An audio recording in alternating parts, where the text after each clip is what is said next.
Aku Hausa TV ku danna subscribe sannan ku danna ƙararrawa domin samun shirye-shiryenmu da zarar mun ɗora. Assalamu alaikum warahmatullah. A wannan bidiyon zan nuna muku yadda ku gano duk wata namba da ake kiran ku ta private. Idan yau ka fara zuwa wannan tasha, ka danna mana subscribe sannan ka danna ƙararrawa domin samun bidiyon mu da zarar mun ɗora. Ok, yadda aka gano duk kiran da aka yi mata private, baya buƙatar ka ɗauko wani application ko wani link. Kawai direct kamar an kira ka kamar haka.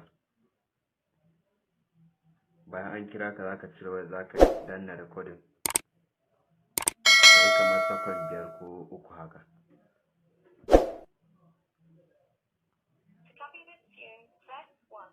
Yawa kamar an kira ka kamar haka, zaka cire, ka cire wayar, zaka zo sai ka danna recording.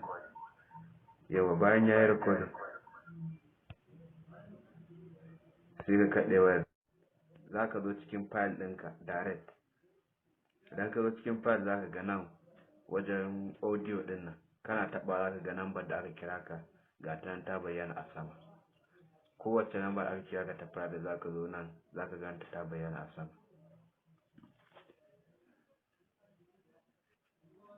Hanya ce zaka bi ka gano duk kiran da aka yi mata private, zaka gano number.